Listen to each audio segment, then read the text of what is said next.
Hi and welcome. I'm Amy Rymer, your host for the free 30-day training called Be the Real You, the Mindful Woman's Guide to Finding Your Voice in Difficult Situations. I'm a coach who helps women speak up for what they need with confidence and ease, and we're here today to talk about how to see the roadblocks that might be holding you back that aren't quite visible to you yet. My guest today is Helene Philipsen. She's a life transformation specialist based in Copenhagen, Denmark. She works with women worldwide who are passionate about nourishing their body, mind, and soul, but struggling to find the right path. Her expertise personally and professionally lies within life transformation, her core specialty being freedom from emotional eating. And she's committed her life to helping others because she wants you to know that living lovingly and confidently inside a healthy body is possible for anyone. She says, being a loving, self-loving 43-year-old mother of 3 teens and business owner, life has never been better. Yay, thanks for being here. Thank you so much for having me. I'm very happy to be a part of this super important mission. Yes. Well, let's see, where do we start? I think I would love to start with maybe sharing a little bit about your own experience and how you have come into this, understanding this theme so well about roadblocks and how you didn't see your own and what that meant for you and your journey to get where you are now. Yeah, absolutely. That's a really good place to start. I agree. I spent so many years of my life feeling wrong. Things weren't working for me. I was achieving big things periodically at work, or big weight loss, or big love, but I had this feeling constantly that I was off balance and everything was temporary, right? Everything was a temporary result. And I kept feeling like it's like I couldn't get deep into whatever it was that was holding me back. I couldn't see why everything I tried wasn't working. I desperately really tried. I acquired tools and educations or training or help. You know, I tried all the therapies or the coachings or the diets or the training. I tried everything that you can sort of mention in different areas of life. And I just couldn't figure it out. That's what it felt like to me. So to bring it to a really practical level for everybody watching is I had a very troubled emotional life. I was in a really bad relationship that I struggled. I fought like a tiger mom, you know. I fought to make it happen. I tried everything. Let's do counseling. Let's talk about this. Let's do this together. I kept trying and trying and trying. I felt like I couldn't communicate. I really tried to communicate. I felt I had a lot of words. I thought I was really good at putting my truth out there, speaking my mind, my feelings. Yet it didn't happen, right? So a lot of talking was going on, a lot of trying was going on, and a shitload of struggling was going on. And it wasn't working for me. I was miserable. Basically, inside, I felt miserable. I was constantly asking myself, is this how it works? Do other people do it? Is this how you do it? I was trying to figure it out all the time. I was trying to figure it out, and I just couldn't. So for me, that was basically my life, having a pretty shitty relationship, for real. Physically going totally down the drain, being severely overweight, miserable in my body. You know, if you're a mom, that brings a whole other dimension as well, with these sort of feelings of guilt and shame towards your children. And then you can add the professional life. And so it just wasn't working for me. And that brought me to a point where I was very much at rock bottom and at a fork in the road, so to speak. I had to sort of go left or right. It was up to me to choose. And fortunately, I chose to try to discover, okay, so what is holding me back? There has got to be some underlying reasons for why this isn't working for me. So that's sort of my background for why I'm very passionate about what I call foundation first. Mm-hmm. That without a solid foundation, that first floor, second floor, penthouse, balcony I'm dreaming of, it's just not going to happen. Because when it's like that, I can't build nothing on it, basically. Mm-hmm. Yeah, and could you speak a little bit more to the struggle that you felt and how maybe that's something that we can tap into, is this idea that when something is a struggle, like what does that mean for you? Yeah, because basically the way I live my life now is from a very solid mantra amongst many. One of them is that nothing should ever be a struggle. I'm not willing to struggle anymore in life. And if something becomes a struggle, I release it and let it go and replace it with something else. I can work my behind off, no worries, but not struggling. Struggling doesn't work for me. And the difference is putting in the hard work to go somewhere, to achieve something, to build something, to get to a certain result is very constructive. It's very sort of from A to B to C. It's putting in, whether it's the effort or the time or the manual labor. Like right now I'm painting a new office space and like a workshop space, and it's a lot of hard work, but I'm fine with that. Struggling is when it comes with feeling emotionally uneasy. It is when it comes with a way too heavy internal dialogue. And when it takes a toll on me, on my soul. That for me is struggling, and I'm not willing to be in life in that way anymore because it almost killed me. And so that's a very conscious choice that I make all the time, and I'm confronted with it all the time. It's not like perfection sets in and then no challenges ever happens, ever. Everything is unicorn and fairy dust. But where it is pink and unicorn and fairy dusts is that I'm now so emotionally free and solid that I can choose. I have a choice, and I choose not to struggle. I don't want the struggle. It doesn't work for me. So no, thank you. No struggle. Yeah. And what does that feel like then when you, when you notice that you're struggling, what does it feel like?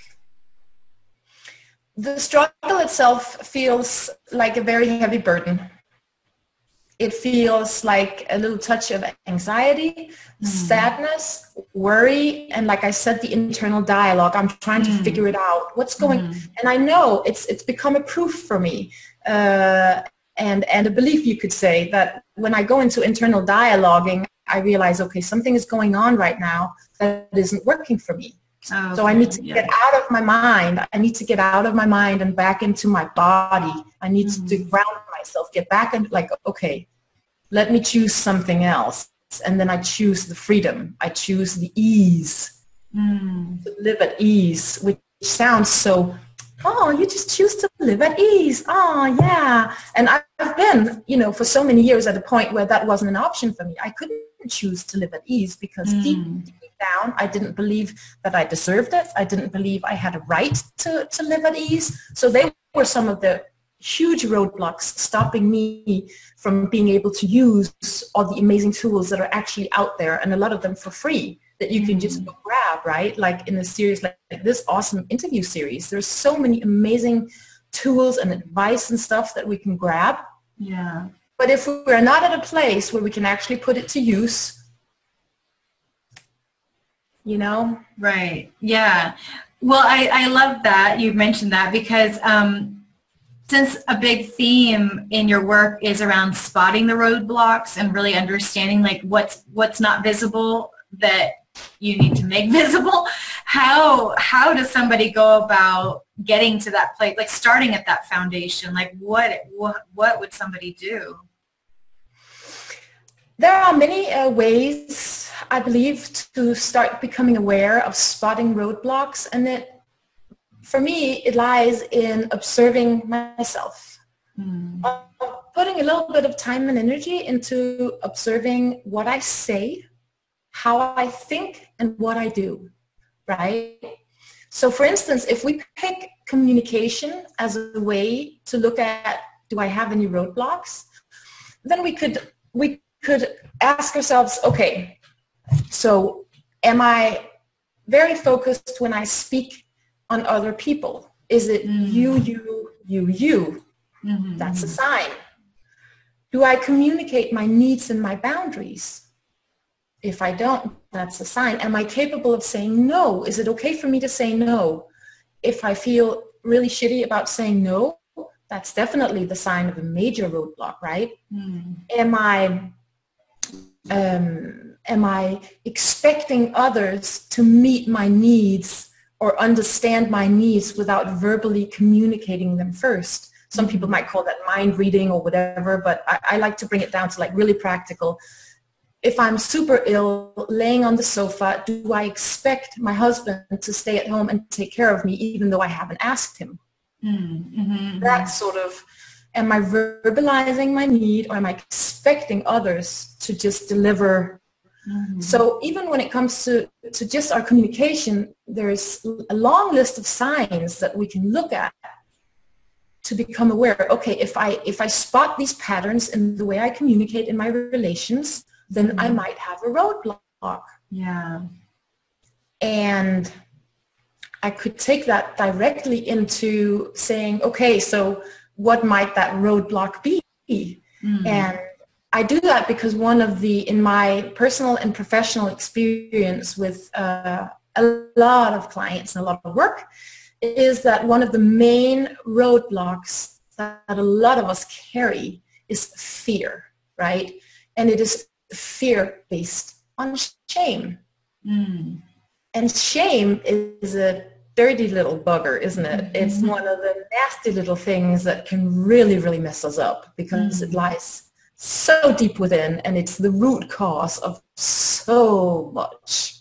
So that's how I would start spotting. If I'm out there watching, I could start looking at my communication or at my behaviors or at my thinking patterns to spot myself, to check myself. And I may not see what the roadblock is. I may not see that I have one, but if I have a checklist, it's a lot easier.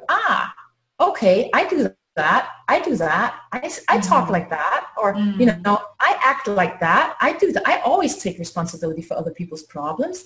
Yeah, I'm way better at taking care of everybody else's needs than my own. And we start to okay, so there may be something in here tripping me up from using all this juicy goodness.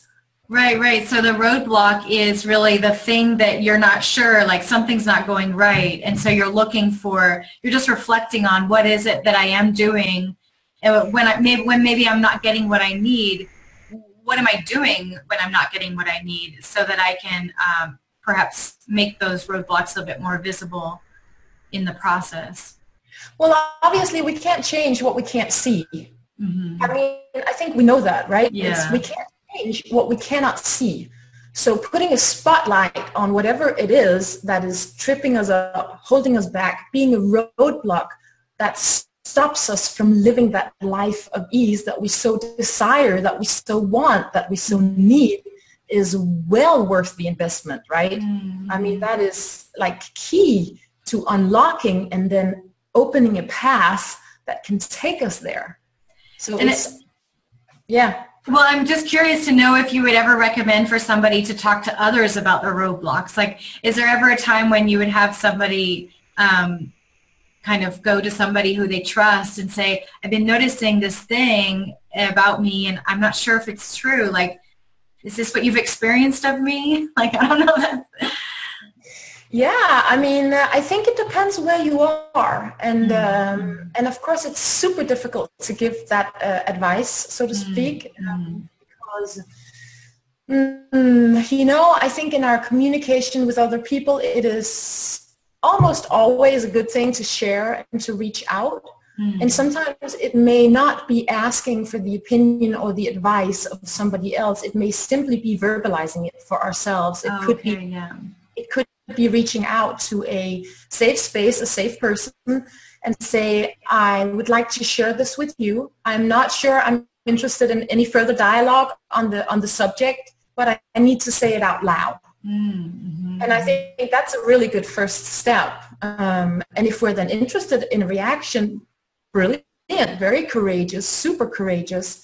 Of course, there's no guarantee that we'll be met with whatever. We don't know that, and that can be beautiful too. And a lot of times, actually, in my experience, when people do start sharing the stuff that stops them vulnerably, openly, courageously, they are met with reactions that totally blows them away.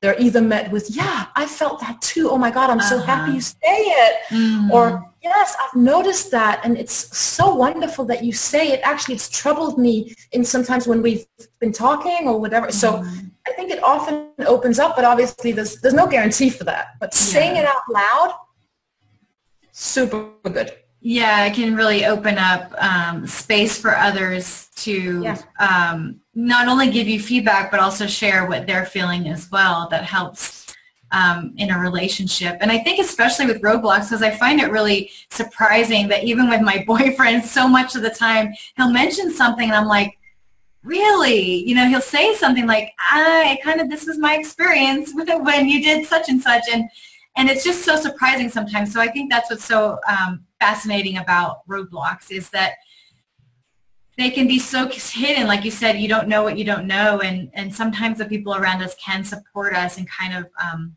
uncovering things. Yeah. Yeah, and I think if we speak to the experience of the other person, you know, this like, have you ever tried so-and-so? Because I just went through a period of feeling very responsible for everybody else and finding it super difficult to communicate my own needs. It's like I can't put myself first. I have such a hard time saying no. I totally take on everybody else's projects. I think a lot of people will have some recognition on that. And that's empowering as well. Just the starting to verbalize it is what kills the shame as well, right? Yeah. And why do you think that we don't think that we deserve what we want? Like if it comes out in us having to say no to somebody we love or care about, or saying yes to something else that we want to do and taking action to move forward in that, like, why do you think that we don't feel like we deserve to do that? Often if we are holding back from a base of fear, especially if that fear, is based on shame, it can be about several different things. It can be about we can be afraid of being disliked, right? We can be terrified of being criticized. We can be afraid of being a burden. We can be afraid of retaliation. So there can be many players in this whole, why do I not believe that I have the right to speak my needs or to say no? And this is where it becomes so interesting, because you can teach me from here on till forever strategies for saying no, for standing up for myself, for speaking assertively, and all these things. But if I'm operating from a fundamental belief that it is actually not my right to assert myself or to say no or to communicate my needs or my boundaries, none of those tools are probably going to work. Yeah, I mean, I just think that's so fascinating. I think it's so true because, what we know now is that sometimes we're not operating from a conscious place, or we're not operating from a present day place. You know, a lot of what we do as adults has to do so much with the past and what we learned and conditioned ourselves to think from the past. So, yeah, I really think that's really valuable to think that if something's not working for somebody, it's not because you're not trying or because you're not doing the right technique, or it's just maybe you haven't gone quite deep enough yet. You know, you haven't looked for the fear underlying or the shame underlying the fear. Absolutely. Listen, we're all on different paths and journeys, and everybody's at a different place and different level. But for sure, it's my experience that in a lot of cases, if all the tools and if all the methods aren't working, something else is at play, and we do need to go deeper. And quite often there's elements of codependency in that, right? Codependency as a behavioral system, as a way we've grown up as kids or been in a really dysfunctional relationship as adults, and those behaviors become dominant. And if we dive deep enough into that, then we can really, really build a foundation first that allows us to go anywhere and everywhere we want to go. And that's like hugely part of my mission, right, is to empower and enable as many women as possible to build that foundation for themselves, so that whatever their dream may be, they no longer need external solutions to medicate their emotions. They don't need, whatever it is, it gives that freedom. Then whatever floats your boat, whatever does it for you, then you go get it. Yeah. Yeah. I mean, I feel that. I believe you. I believe you. That's so exciting. I love your enthusiasm. It's very energizing and supportive. It feels very encouraging.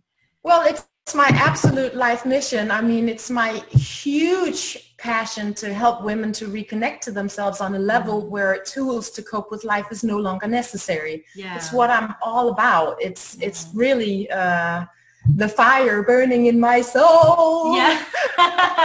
Yeah. Which is why we're all here, that we all have something burning, and so it's about getting it out. Yeah, and I can see the difference it makes every day, and that makes me, it makes me very moved and very, very grateful, because, it's when you see lives change and freedom beginning to happen. I've been there.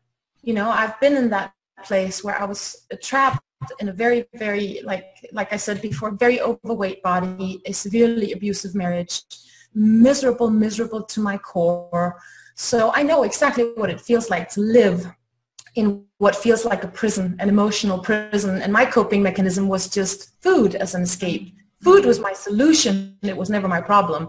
And so I meet and come across and have all these beautiful clients that have the same problems, whatever their solution is, whether it is food, or whether it is excessive working out, or whether it is really bad relationships like, love or sex, or whether it is shopping, and so getting to the root of that and helping release and rebuild with those problems it's very, very gratifying and awesome.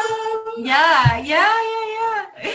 Well, as we come to a close, Helene, I would love to hear a little bit about your free gift that you wanted to offer everybody today.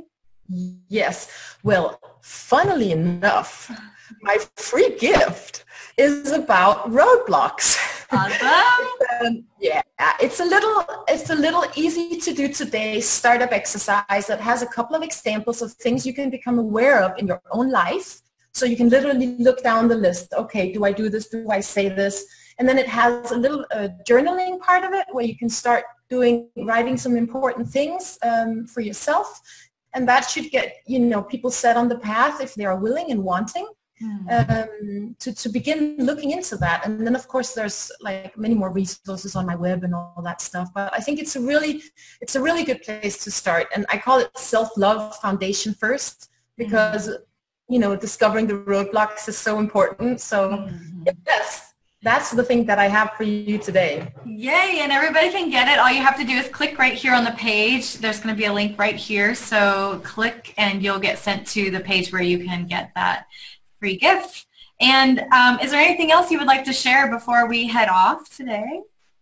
Well, just that I'm super happy to be here. I think it's wonderful to dialogue and to get to share these important messages and put them out. And I'm very excited about what the rest of this year holds for all of us. I think, we're in a very sort of polarized time these days where there's a very big gap sometimes, and connecting is really, really important.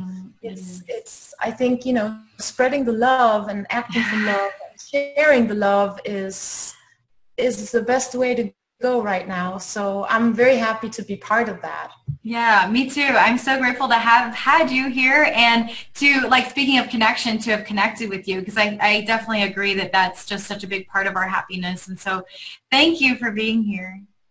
Thank you for having me.